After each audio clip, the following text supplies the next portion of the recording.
This episode may contain adult themes and explicit language. Listener discretion is advised. Sorry.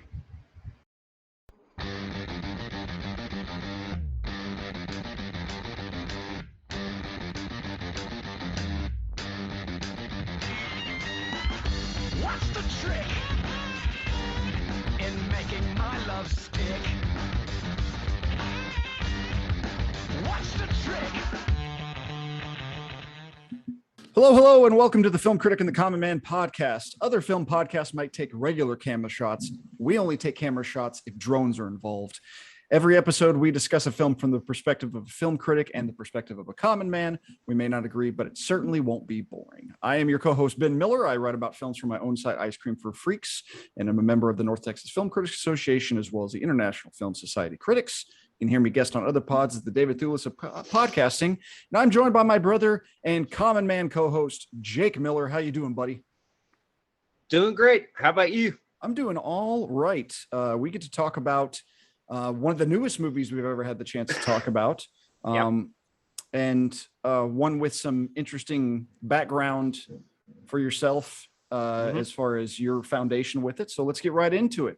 Today we are talking about The Gray Man, the Netflix film debuted a couple weeks ago, directed by Anthony and Joe Russo of Avengers fame, written by Joe Russo, and the writers of the Avengers, Marcus McFeely, as in Christopher Marcus and Stephen McFeely, based on the book by Mark Greaney, which you are very familiar with, starring Ryan Gosling, Chris Evans, Anna de Armas, Jessica Henwick, Roger Jean Page, co-starring Danush, I'm probably saying it wrong, Wagner Moura, Julia Butters, with Alfre Woodard and Billy Bob Thornton. Opened a couple weeks ago, July 22nd, 2022.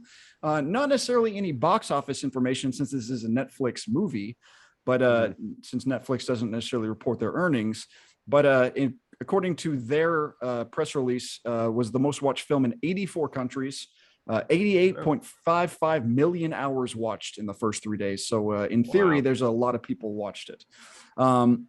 We finally have reached the point where we have a disconnect between common man and critics. The Rotten Tomatoes, 46%. Rotten on critics, 91% positive by the audiences, though. Yeah, that's a significant disconnect. Big disconnect. So without further ado, Jake, will you give us a rundown of the film version of The Gray Man? Sure. And I'll say up front, I've read this entire book series. For those that don't know, there is an entire book series. So sometimes if I mix things up a little bit, I might be mixing up the book, but I'll try to stick with the movie. Too much information is not necessarily a bad thing. Right. So Ryan Gosling stars in this as the main character, which I think he was a good pick for it. It's always the classic thing. Anytime you read a book and then watch a movie based on the book, where you go, yeah, the book was better. Yeah. I mean, almost all the time. Very few exceptions. Yeah. Like maybe Jaws. Band of Brothers lived up to the book. Yeah. Yeah, there's a few I can There are a think few exceptions of, where, like, Jaws or Die Hard, where they're based off books and they're just better. Like, they forget they were ever based off books in the first place. But generally, yeah. But anyways, this is based on a book series, like you said, written by Mark Greeley. Anyway, so Ryan Gosling is the main character, and essentially has a real rough upbringing. Abusive father, ends up actually killing his dad and goes to prison for it. He is contacted in prison by Billy Bob Thornton's character, who is Donald Fitzroy. Basically Donald Fitzroy works for the CIA, running the Sierra program, which is basically a hit squad for the CIA. He recruits him out of prison, Um, it's really his only chance out of prison, and ultimately becomes a very paternal figure for him. Really, the closest thing that Ryan Gosling's character really ever has to a family. Is that elaborated on more in the book than it is in Yes. the? I mean, it's in the film. Yes. It's obviously touched upon, but I mean, this is more action film than it is kind of the introspective idea of fatherhood. So I mean, Yes. the book has much more to that.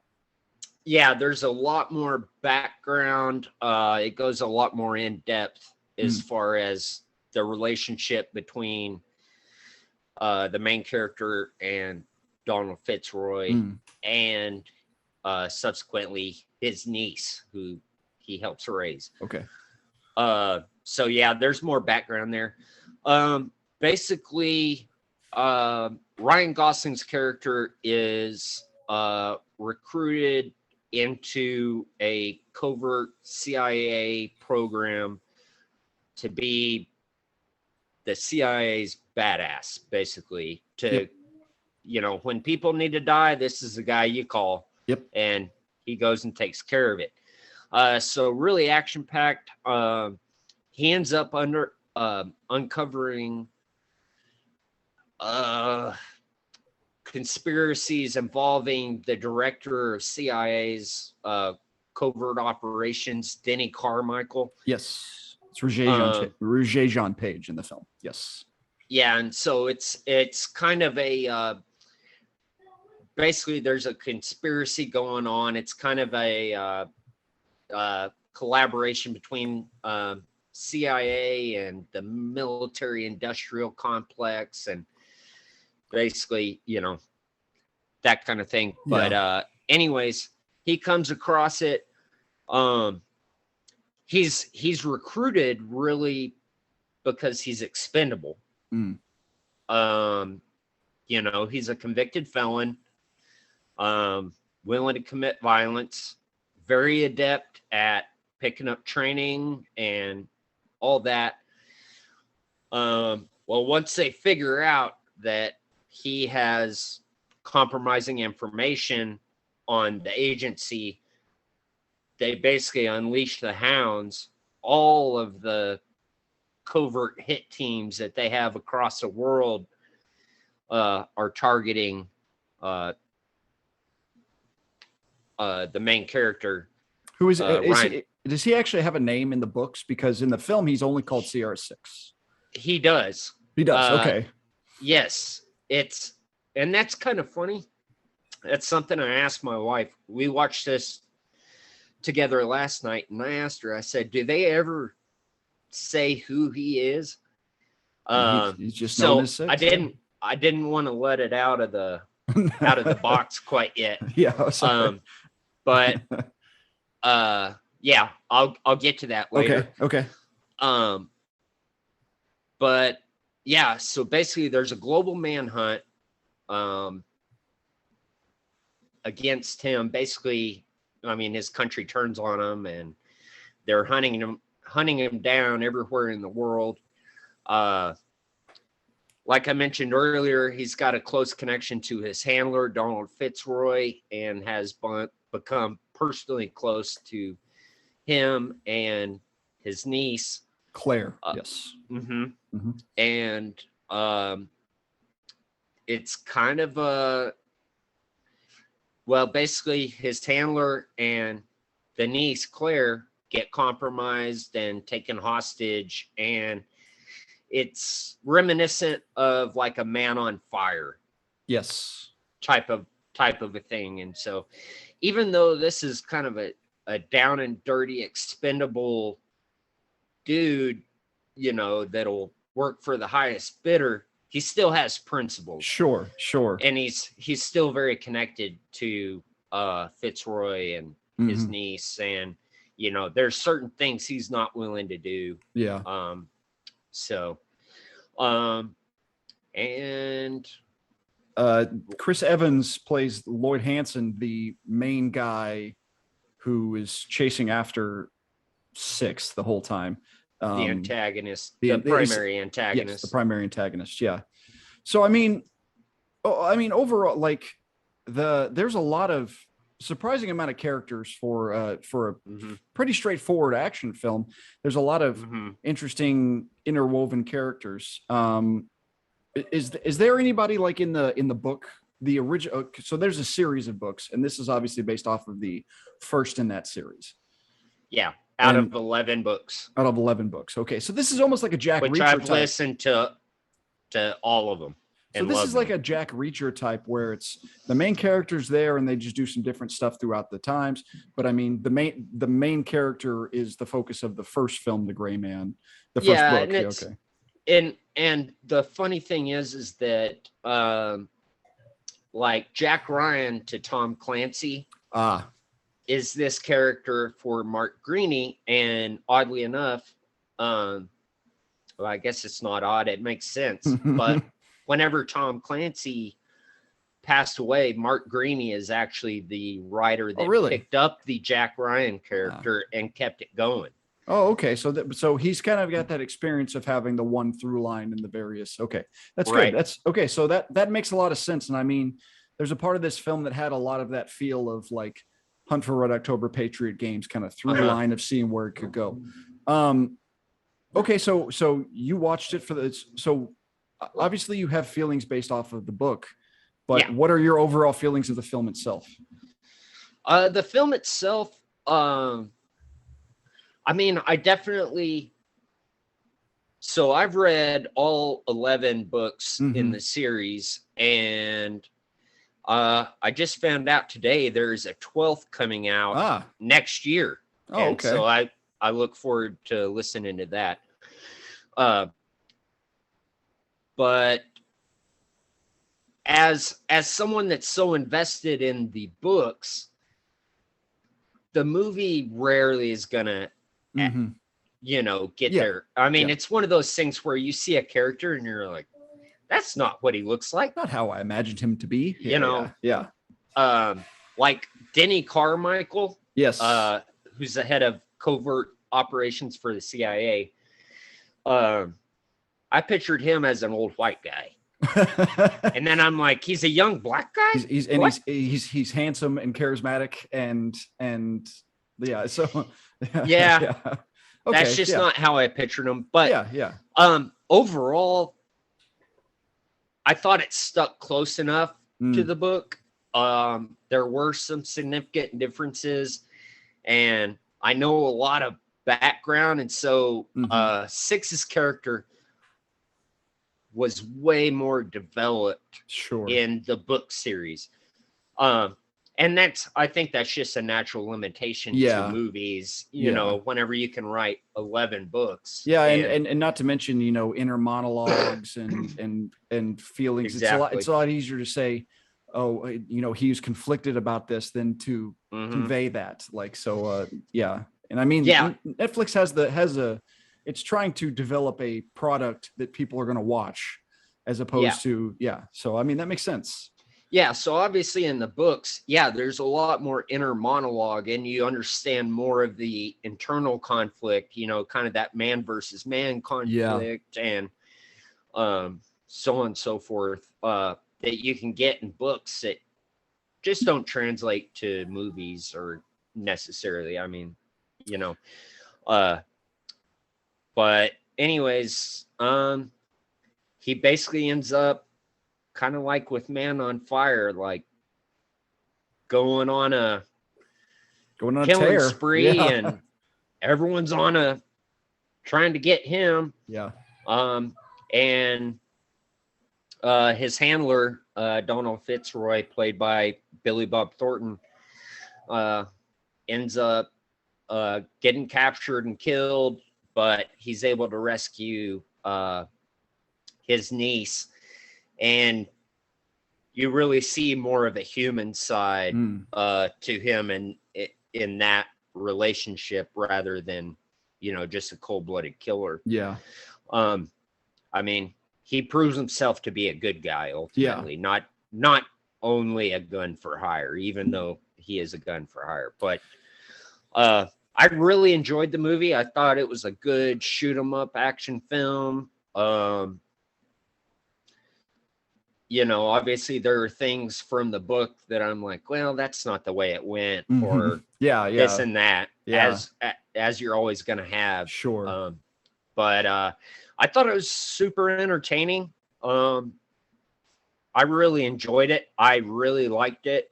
My wife liked it. My 7-year-old son liked Yeah, I it. was just to say, yeah. I'm maybe a bad dad for letting him watch it, It's a PG-13 movie. It's fine. So but I yeah, I really enjoyed it. I was disappointed.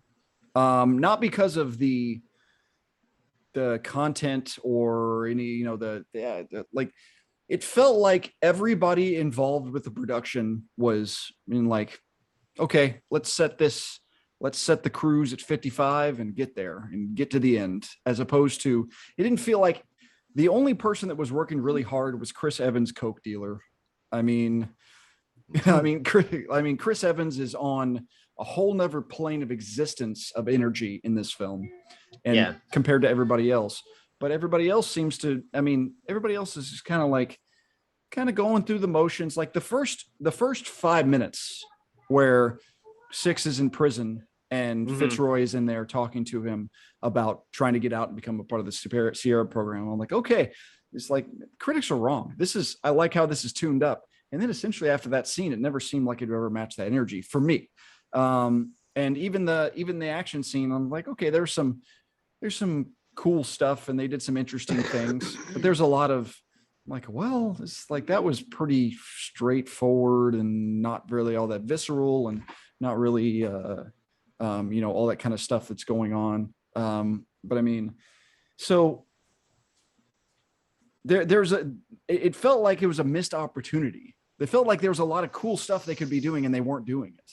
Like, it felt like they could have taken in some really interesting directions. I'm not talking about obviously deviation from the book, because obviously you have a general plot to keep with. Right. But it just seemed like, Gosling, he looks great. He's in great shape. Yeah. Very, He's yoked in this. He's in in great, this sucker. Yeah, like, he gets his shirtless scenes and you're like, okay, sure. Yeah. And the wife appreciated that. very appreciative. I get it. Yeah. And Chris Evans, all those tight polos, also in great shape. Yeah. And it just seemed like everybody just kind of half wanted to be there. And I felt like, the Russo brothers, the directors of this film, have done some really inventive, interesting action films before. The things I always think of, there's a paintball episode of the show Community. It was a comedy, but still it was action packed. And then obviously Captain America, the Winter Soldier was the first Marvel film they did. And that features some of the most visceral, awesome hand-to-hand fight combats and, practical effects as opposed to all CGI, which a lot of this is all seemed pretty practical. Yeah. But it never really got there for me. I understand why people like it. It's fun. It's the right people and the right things. But especially with my background with the books, I can definitely see where they could have done more with it. Yeah. And I will say I was slightly disappointed in the character development of Six, or lack thereof. Yeah. He's pretty wooden, because he's a much more complex character in the books. However, in defense of this movie, I will say that part of his whole persona as the Gray Man is that he blends in and really tries, like, his whole thing is to be just someone in the crowd. Yeah. And like, from my background, I'm familiar with the term Gray Man because it was like, as a self-defender or carrying a weapon or whatever, you don't want to stand out and look like, Rambo.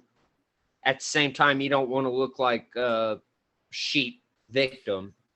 You're just you can blend in, and so that's an aspect of the book series that I guess can make Ryan Gosling's character look a little wooden in the movie. So that's an interesting question, because if there's anybody in the world who stands out from a crowd, it's probably Ryan Gosling.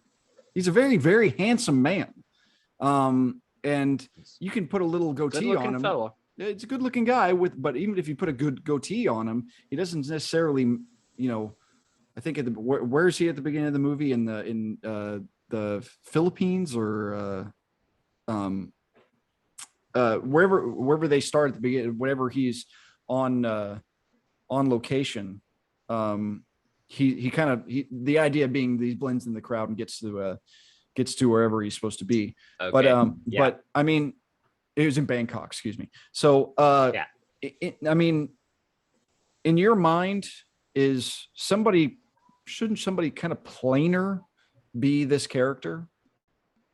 Like, as opposed to somebody this dashingly handsome?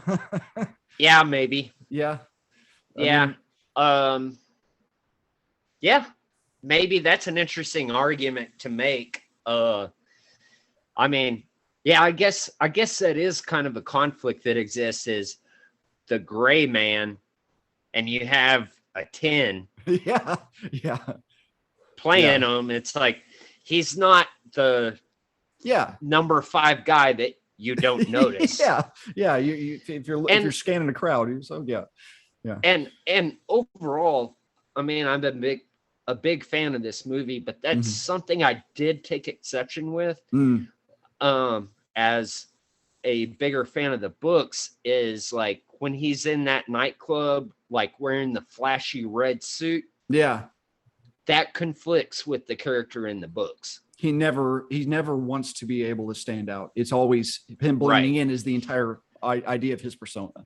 Yeah. Okay. Yeah. Okay. And that's, I think that's spelled out more in the books, as far as, no one notices him. He doesn't look good. He doesn't look bad. He's just and even in the film, they have kind of a throwaway line. I think Billy Bob Thornton as Fitzroy says something that's like, well, he's the gray man because he lives between the gray of good and evil and white and black. And I was like, okay, well, it's like that makes sense if that's a little throwaway, but in reality, the gray is supposed to be like, you're just supposed to be blending in. So, I mean, I guess that's kind of, you have to have a star to put on the posters and to market. So, I mean, I'm not saying Gosling did a bad job or he shouldn't have been there. I understand the mechanics of it.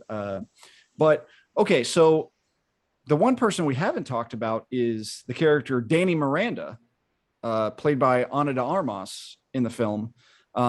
Is Danny present in the books as well, or is this this film specific? Okay. Yes, but it's just different. And I mean, obviously, like across an 11 book series, some of the bad guys kind of get mixed up in my head, but because this is a bit of an amalgamation of the whole series.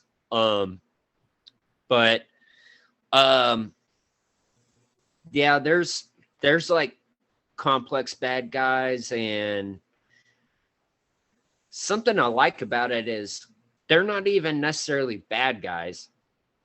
They're just other hitmen that their job is to kill you. I mean, at the climax of this film, the big disconnect is between the character played by Danush, who I really liked in the film. It's one of my favorite performances, the lone wolf, who essentially is perfectly fine with trying to kill Six, but whenever he realizes that Lloyd is going to kill Fitzroy's niece, he's kind of like, well, I'm not really on board with killing kids. And it's and like you said, even though he's a killer, you're like, it's okay, I'm on this guy's side, essentially. I mean, there's still has principles, has a line in the sand. There's a lot of that across. There's a lot of that in this film in general.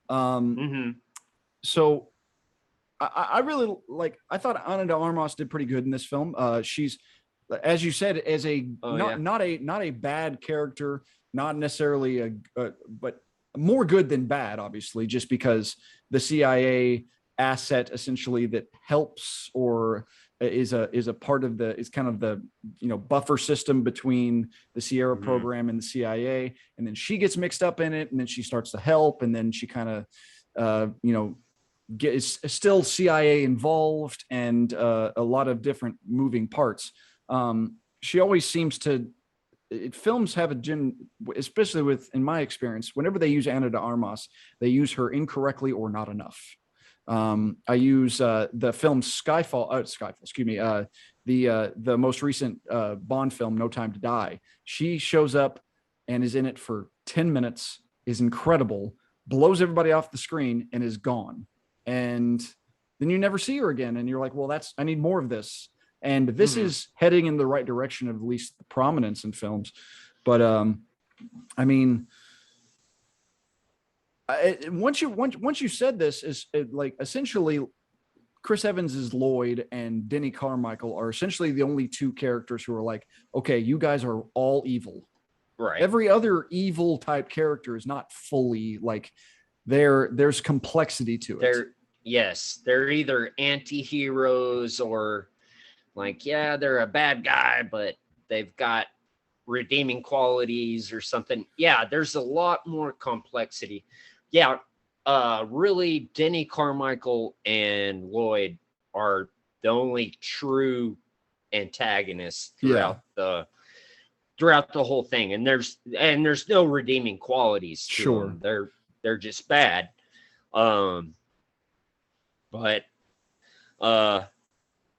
Yeah, I thought Chris Evans did a great job at being the bad guy. I mean, yeah, and I think it's well summed up whenever they first meet. Whenever Six and him first meet, and he's like, Lloyd, and he's like, how'd you know it was me? He was like, the white slacks and the trash stash. It just says Lloyd. And I think that's something that I appreciated about the movie. There's low-key humor in several points of it, but mostly around Chris Evans. Everything he does is it's either psychotic to a max or it has a tinge of humor to it.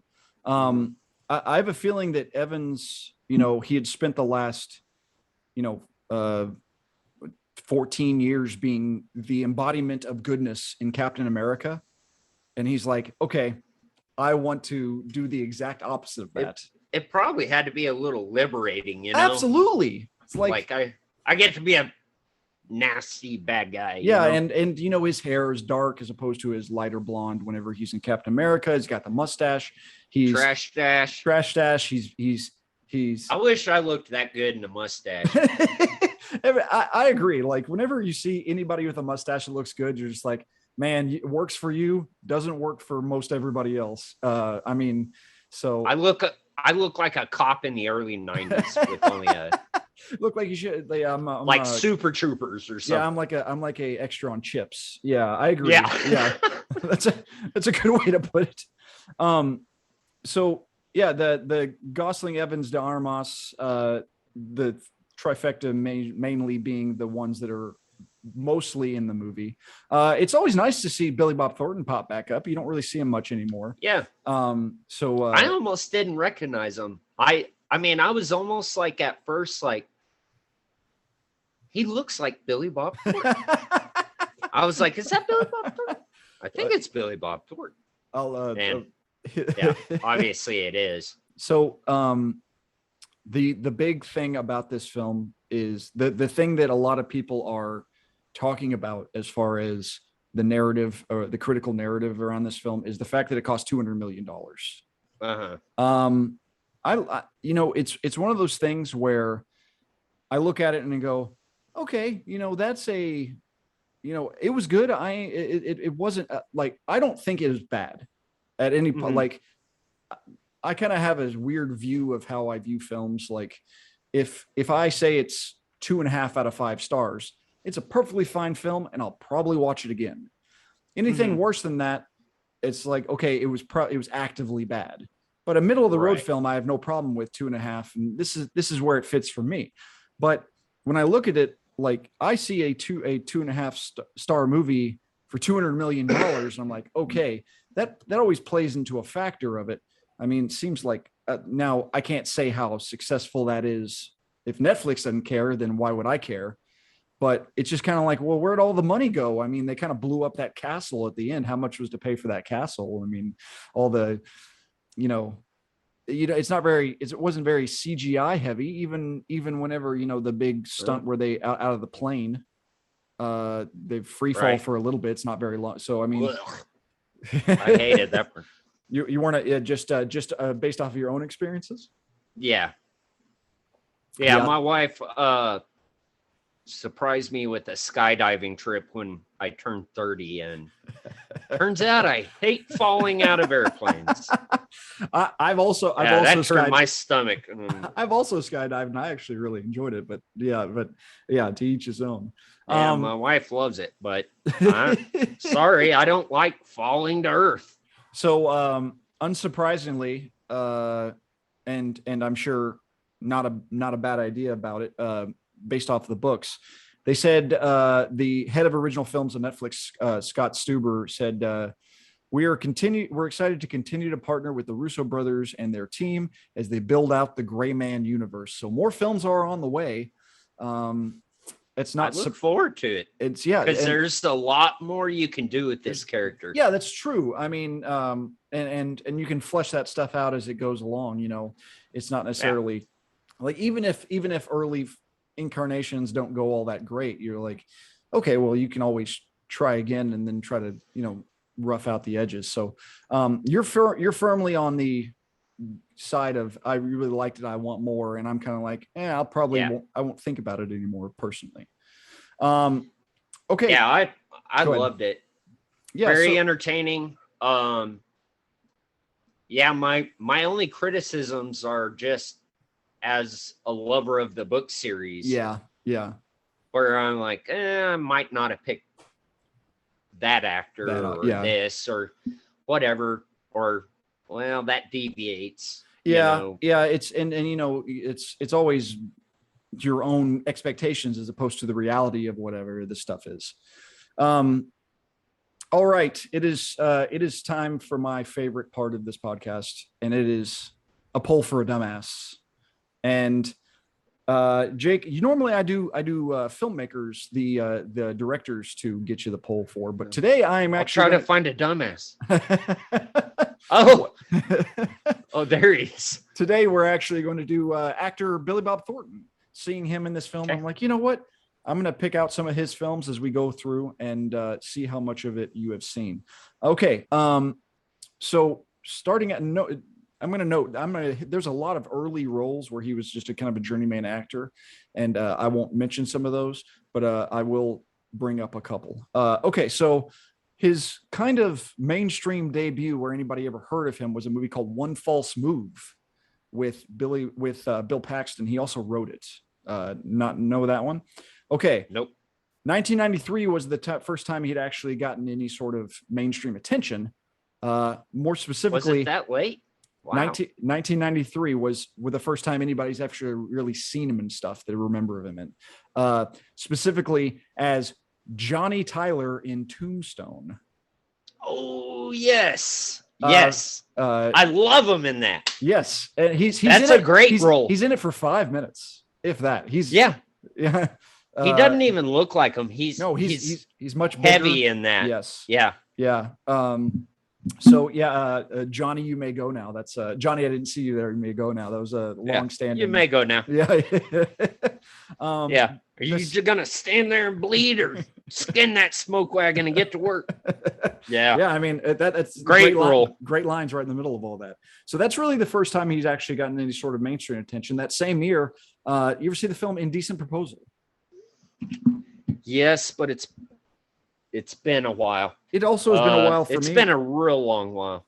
All right, so I don't remember him in Indecent Proposal either. So his role is called Day Tripper, so it might have just been a small thing. All right. Also in 1993. Fun fact on that. Okay, go ahead. I believe my wife was named after the chick in that movie. Really, the Alex in Indecent Proposal? That's where she got her name from. Yeah. That's fascinating. Yeah. Okay, interesting. Yeah. Same My year. mother-in-law named my wife after a psycho. Also in 1993, the prison classic Blood In, Blood Out. Mm-hmm. Playing the role of Lightning. So, man, 3 for 3 in 1993. Good for you. Okay.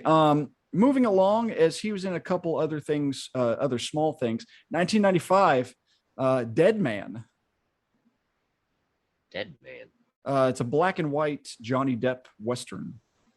Nope. It's out there. It's not necessarily a traditional Western, but it's a different one.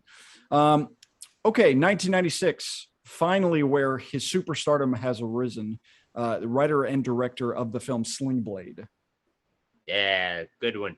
I have actually never seen Sling Blade. I need What? to. I know. I have no excuse. I don't have an excuse. I'm sorry. Oscar nominated for Best Actor, won Best Adapted Screenplay. So he is an Oscar winner, but as a writer. Good.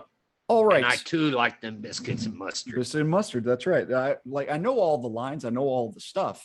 I just haven't seen the film. Gotta watch it. That's your homework for this weekend. I'll take it. I'll do it. He's had a Sling Blade. The man who plays his father is Robert Duvall, and he started a little run with him in 1996. A film called A Family Thing. He was the writer on that one. It's Robert Duvall and James Earl Jones. No, okay, that's all right. 1997, The Apostle. Also with Robert Duvall. He's a traveling preacher. All right, 98 is whenever he really launches into the stratosphere, starting with Armageddon. Yeah. So I saw it the other day. Of course. It's on TV every couple weeks. And it's a very not good movie. It is. It is a very not good movie. But I sit there and fucking watch it. I don't know why. And I was watching it like, okay, this is terrible. And every time he pops up, I'm like, Billy Bob Thornton's really good in this. Like, it's a bad movie that he's really good in. I thought he was exceptional. I agree. I think there's a lot of B and C acting jobs in that movie, and he does great. Yeah, he's pretty solid in that one. He finds the tone. It's kind of like in The Rock, where you're watching it and you're like, man, this is a lot of kind of goofiness, and then Ed Harris is coming in at a throwing 95, and you're like, man, this guy is doing something different. It's along the same lines. Also in 1998, Primary Colors, the political book based off of the Clinton presidential run in 1992. John Travolta. I've heard of it. I don't think I ever saw it. John Travolta plays the Bill Clinton character. Emma Thompson plays Hillary. Really well done movie. He plays the essentially James Carville is who he is imitating. Okay. He would make a good James Carville. He did really good. I initially thought he was snubbed for an Oscar nomination for Primary Colors, and I realized he got an Oscar nomination the same year for a movie called A Simple Plan. It's Bill Paxton and him play brothers. They find a plane full of cash in the middle of the snow-covered forest, and things get worse and worse and worse trying to make it all work. It's an exceptional movie if you get a chance. It's a nice little watch too. I want to say I've seen it. He does a lot of, but it's been a while if I have. He does a lot of independent and mainstream stuff, especially after post Sling Blade. So he did a lot of writing and directing on stuff. Specifically, had a long time problem trying to get the filmed version of the book All the Pretty Horses. It's based off of I think it's a Cormac McCarthy novel, actually. It eventually made it in 2000. Was a big dud. He disowned it because of the problems with the studio. 2001, big year for him. Monsters Ball. Yeah. Yep. Yeah. That's a rough watch. Oscar win for Halle Berry. It's not exactly fun to watch. Get to see Halle Berry doggy style. I mean, I'd say shit. I would like to think it's always my That joke. made it for me. It's always my joke that it's like, oh, who has seen Monsters Ball and who has only seen the 10 minutes in the middle? Like, yeah. Who at 16 was just, yeah. I mean, yeah. And literally I was just YouTubed it. I was 15. Yeah. You're 17 when Monsters Ball came out. I mean, it's the, yeah. Who's going to sit through the entire movie when you could just watch that? Exactly. Also in 2001, we talked about it a couple weeks ago with the Coens, The Man Who Wasn't There. I don't believe you saw that at the time. Mm-hmm. It's a very interesting kind of different movie, but he's really good in it. And also Bandits. With him and Bruce Willis. They are bank robbers, and Kate Blanchett is brought into it. Oh, it's a fun, cute little movie. It's disposably fine. Yeah, I think I saw it, but that's a good way to put it. Is it's disposably fun. It's kind of like that was all right. Yeah, that was all right. All right. Another big year in 2003. It kind of had another cameo in a Coen Brothers, one you hadn't seen, Intolerable Cruelty. So we'll skip over that one. Yeah. Played the president in Love Actually. And there was a big climactic scene where he, as the president of the United States, shows up to the prime minister's house and hits on a woman. It's Billy Bob Thornton out of nowhere. So if you ever get a chance to watch that, I've seen it, but I don't remember him in it. The more famous thing he did in 2003 was Bad Santa. Great. Yeah. The quintessential Billy Bob That Thornton is a hilarious in movie. These days. Yeah. The next year, more of the same stuff you think of Billy Bob Thornton for, especially these days. Playing Davy Crockett in The Alamo. Yeah, it was the remake of The Alamo. It was not very well received. It was not very well received, though his performance as Davy Crockett was. Something I know you've seen, playing the head coach in Friday Night Lights. Yep. Spectacular role for him as well. Yeah. How you don't realize the kind of run he had. He's like, Bad Santa, Love Actually, Friday Night Lights, a lot of other stuff. The next year in 2005, the coach of the Bad News Bears in the remake. I love that one. I like that movie. I like the original with Walter Matthau much more. Yeah, but it's but it wasn't very well received. But the same year, one of my favorite films of his, The Ice Harvest. It's a very super dark comedy with him and John Cusack. Got me on that one. 2 years later, 2007, more to the middle of the road, The Astronaut Farmer. Oh. He is an astronaut. He is a farmer who becomes an astronaut, literally in the title there. So, I mean, I get it. Then he starts kind of... Did he use his own poop? Like, what's his name? Matt. What's his name? I know what you're talking about. Yes. The Martian. Yes, the Martian. Yeah. No, he's a farmer who builds a rocket in his barn. All right. So then he kind of goes on some small things, Eagle Eye, Faster. He was a voice in Puss in Boots. Really hasn't really done much lately, but has been going more to TV. How about 2014's The Judge? Robert Downey Jr. and Robert Duvall. If I've seen it, it wasn't memorable. Well, I also have not seen it. Have you seen Bad Santa 2? No. Me neither. I haven't heard necessarily good things. He still shows up in a lot of little things in the news in The Gray Man this year. A lot of TV.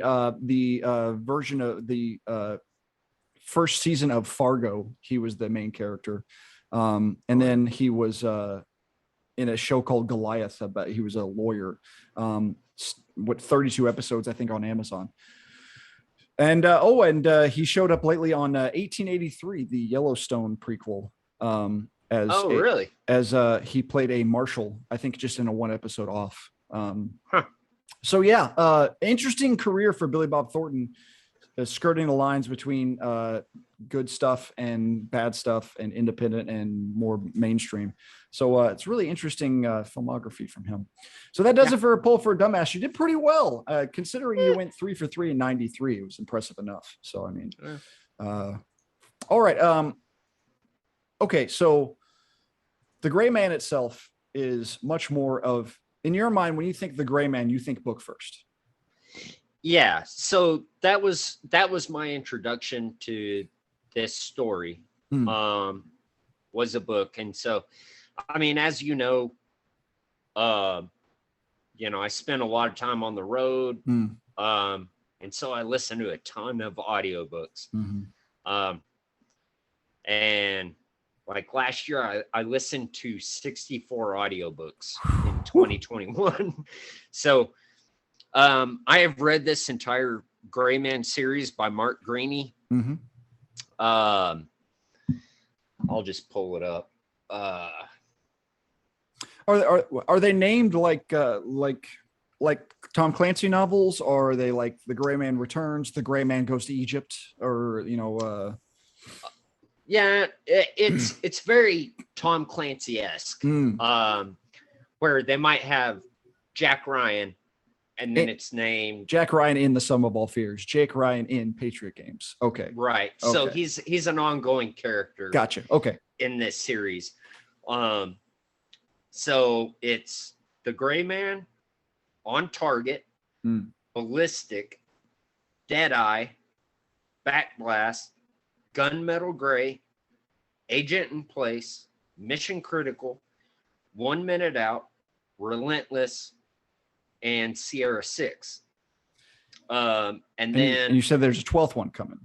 Yeah, called Burner, coming out in 2023. So I'm looking forward to that already. So it's a great book series. I've loved every one of them, and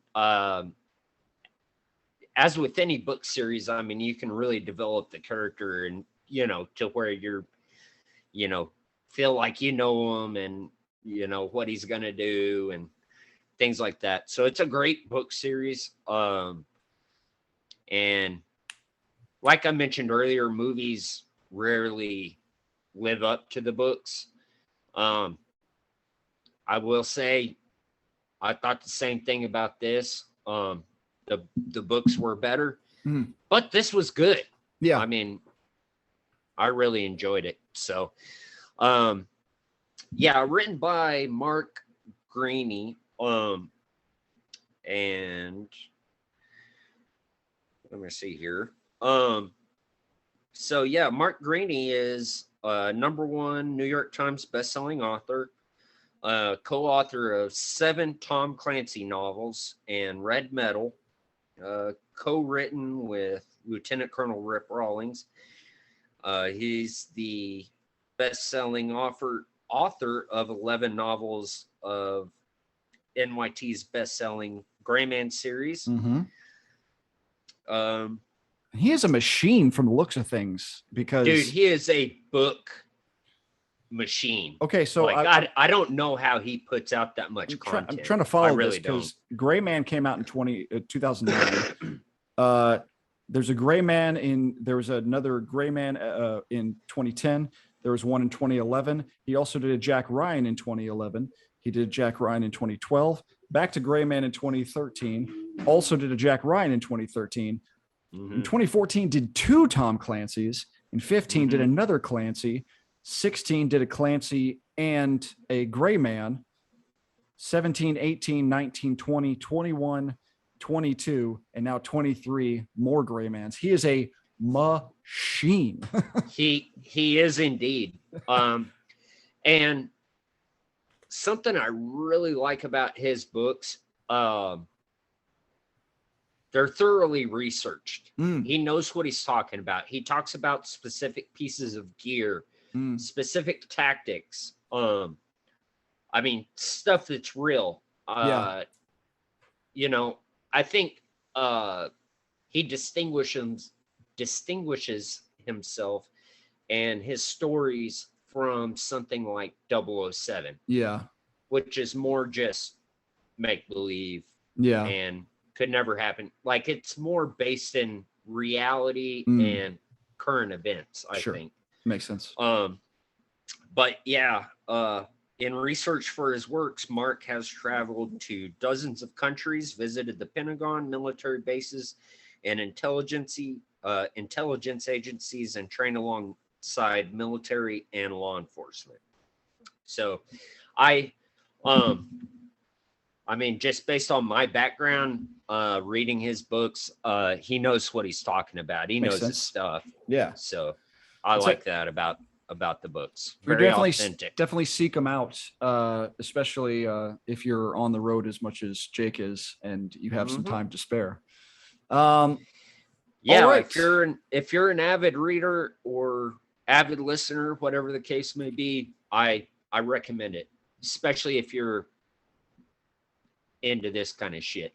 Exactly. You're shoot 'em up. What's a time like? What's a lengthwise? How long does one of these books last? They're all pretty substantial. Oh yeah.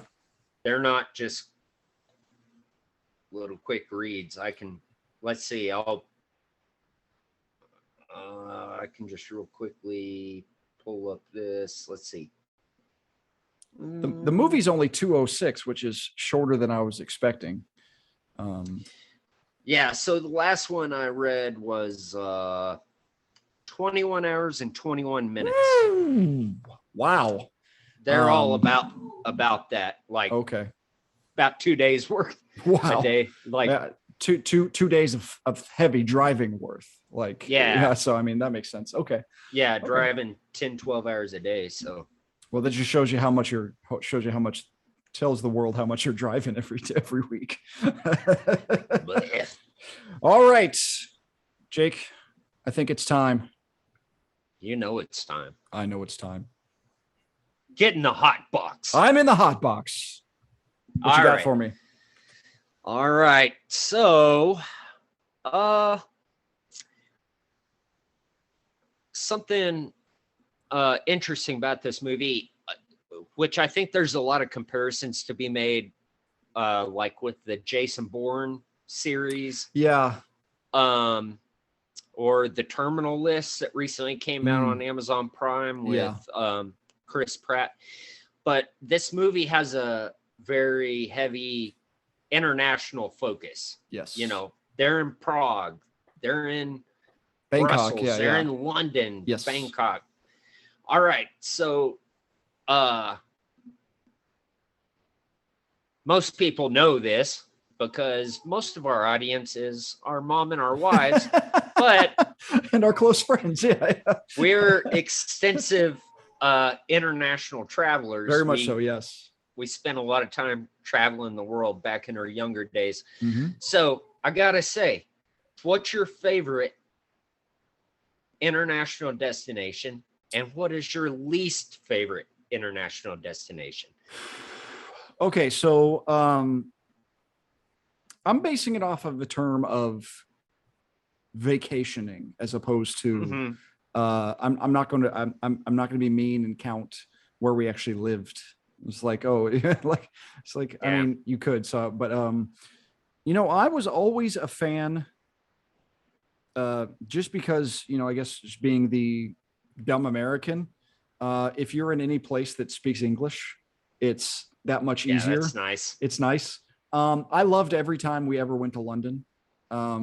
Just as far as, you know, I could kind of like the dreariness. I liked, you know, the kind of the culture differences, but not being too totally different. Like I got used to eating baked beans for breakfast. Like that was not that big of a deal. Like tomatoes and baked beans. Tomatoes and baked beans. Yeah. And then, you know, walk 7 miles to the day. Nothing can go wrong. So yeah, I always default to London. As far as worst, I don't necessarily if I think there's been a place that's been the worst, but we had an experience where we went to Paris that I didn't necessarily enjoy. Mhm. I think it had a lot to do with like we weren't there that long. We didn't know French. We were young. We didn't really have much to do. Like we went to the Eiffel Tower, and I think we went to a museum, Like and that was it. the Arc The de Triomphe, we had, and then and the Notre Louvre. Dame. Yeah. And it's like we didn't. Yeah, Notre Dame. Yeah, it wasn't like we stayed in France. It was just Yeah. kind of like, hey, do you want to stay in the middle of the busiest place where everybody's going to go? Yeah, but I also remember Spain being incredibly unmemorable. I remember going. Brussels was Brussels. the ones I barely even remember going to it. Yeah, it's funny. It's a very first world thing. And we're like, oh, all these European countries really blend together, but they kind of do, unless there's something specific. Like when we went to Rome, all the stuff to see is obviously going to be the thing that Rome. separates. Yeah, you're always going to remember all that kind of stuff. But if there's something like Belgium or Spain, you're like, unless there's something specific that you remember, but there wasn't. So it was just another place. Yeah. But yeah, it's kind of like, my wife is like, oh, I'd love to see Paris, the city of lights. And I'm like, it sucks. The subways are dirty. Yeah, it's gross. Fuck it. Yeah. I agree. I'm with you. Yeah. Okay. All right. What caliber is a standard AR or M4 rifle platform? Standard caliber. Mhm. Okay, so I am decidedly not a gun guy as far as like knowing this kind of stuff. So I'm going to take a shot in the dark. No pun intended. No pun intended. I'm going to say, yeah, you're oh, man. I'm gonna say something either really stupid or really, or get lucky. Or I'm gonna shockingly say correct. 43 millimeters. I don't know. That's 43 millimeters would be a cannon. What am I thinking of? What caliber is your handgun? Oh, I think it's about 15 caliber. It's like, I don't see. This is exactly a gun I have. I don't know. I think I was like, well, it's not a 38 special. It's like, so I said 38 caliber. So it's a 9 millimeter. I don't know these things. See, I don't have any perspective. Should I know what distance is? Yes. But, and I'm saying that about your firearm. Mm. So with AR or M4, is it 15? It's what, an AR-15? Yeah. Like, is it 15 mil? No. Okay. Nope. Sorry. So basically, the AR is a civilian designation, which the ammunition for that is 223 caliber. Okay. The military designation is 5.56 millimeter. Oh, geez. So basically, it's basically standard and metric whenever you talk millimeter and caliber. Caliber. Okay. Yeah. Okay. So no, I did. That was a great question to make me feel stupid because I don't know anything about that. Yeah. So I mean, well, that's obvious.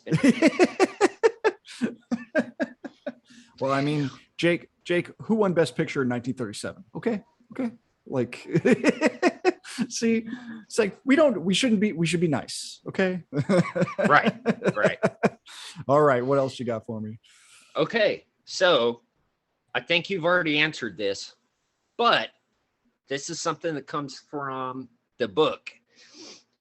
And I think you could only know from reading the books what the answer to this is. But what is Six's real name? So I don't remember it being mentioned in the film. I don't think it was. He only goes by Six. And the Wikipedia page for this only says Six. So I have no clue actually what it is. Well, it's Cortland Gentry. Oh, that was going to be my guess. Okay. Or Court Okay. Gentry. But yeah, usually he just goes by 6. I mean, it's a very literary name, Cortland Gentry. Like, you know, it's the name you would expect in a guy who writes Tom Clancy novels. I mean, yeah. So that tracks. Okay. Yeah. Cortland Gentry. It's good to know. But yeah, as you said, he goes by 6 the entire time. Yeah. And something I found really funny was at one point, when he's dealing with Fitzroy's niece, Claire, like the nanny's there or something, and he tells Claire to do something, and she goes, "You heard the number?"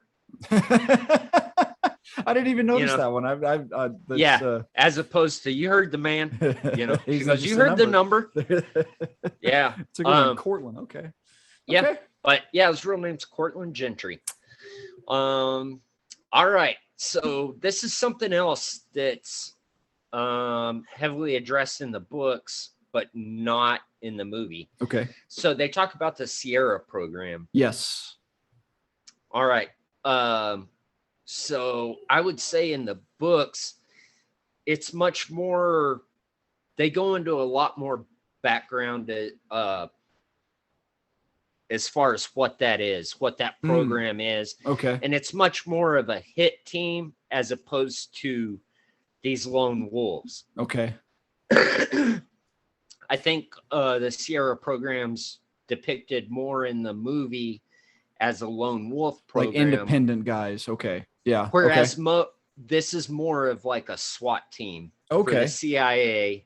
But I mean, they do hits and do, you know. Interesting. But they call it the Goon Squad is the common vernacular for their team. So that's GS. So in military, the phonetic alphabet, what would GS be? Let's see. So S is Sierra, and G is, hold on, Alpha Bravo Charlie Delta Echo Foxtrot.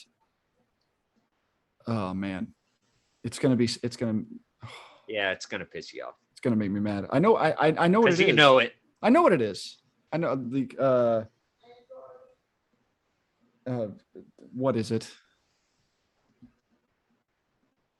What is a sport that you love that I hate? Oh, come on. It's golf. Golf Sierra. Golf Sierra. Okay. So their designation is Golf Sierra. But they just call it the Sierra program. Project. Okay, that makes sense. The GS, they call it Goon Squad. Because these are basically knuckle dragon killers. Yeah, I'm upset at myself. You could have just asked what does G stand for in the military alphabet, and I'd be upset about it. I'm going to literally golf later this week, so it's going to. Yes, I'm not. I've done it with you before. It was a terrible experience. I believe I hit a porta potty with a golf ball with a man inside it. Yes. Yeah. I think we kind of had to flee. Correct. We had to flee. There. Yes. One of the hardest laughs of my life.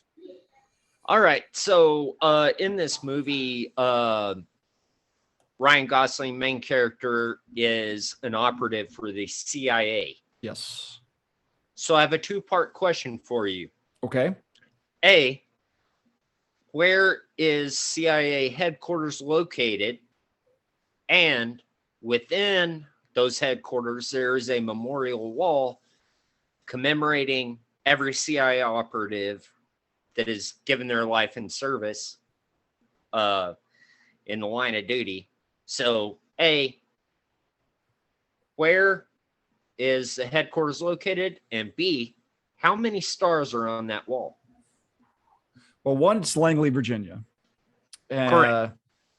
Very stars good. On that wall of CIA members lost in service. In the history of the CIA? Yes. Okay, so that dates back even predating the CIA, which will be a follow-on question. So it's probably post World War II. So depending, oh man, I'm either gonna get I'm probably not even gonna be close. So if there's a star for everyone, I'm gonna go on a limb and say 40,000. It's 139. 139 total. Okay. I was thinking along the lines of Not CIA operatives in like that were soldiers in Vietnam well, there are. Yeah, but I mean 139 is a lot less than I was expecting. Yeah. But I also wonder like how many can't get counted. Can't get counted. Yeah, yeah. You know what I mean? Yeah. So official CIA agents that died in the line of fire, 139. Okay, cool. 139. Nice. Yep. Okay. Okay. And then follow on. What was the predecessor to the Central Intelligence Agency? So we're talking World War II era, and this is what basically created CIA. Not the. I want to say the SSO. You're close. Office of Central. Yeah. OSS. Right there. OSS. Oh yes. Correct. Yes. You got it. Yeah. Office of Strategic Services. Okay. Yeah, that was the predecessor to the CIA, and I believe like the first stars that were up were actually OSS guys. Okay. Okay. So, all right, let me see. All right, last one. Okay. And then I'll let you out of the hot box. Okay. I know this has been a long I'm sweating. one. I mean, it's. I know it. You look stressed. What's the first rated R movie you ever watched? Ooh, that is a good question. I believe it's the same for both of us. I could be mistaken. I'm pretty sure Far Too Young, we watched The Bodyguard. Is that rated R? It is rated R. Is it? Just for language and some violence, but I mean, it's not like visceral, but I mean, I was probably. Is it rated R? Yeah. Yeah. Okay, that might have been it then. Were you thinking? I thought it was Braveheart. I thought it was Braveheart. Okay, that's what I assumed it was too.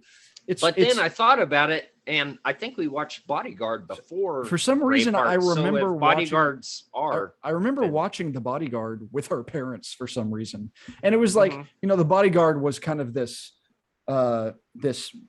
momentous thing out of nowhere with the song and Whitney Houston being popular, Kevin Costner at the peak of his popularity. So it makes sense.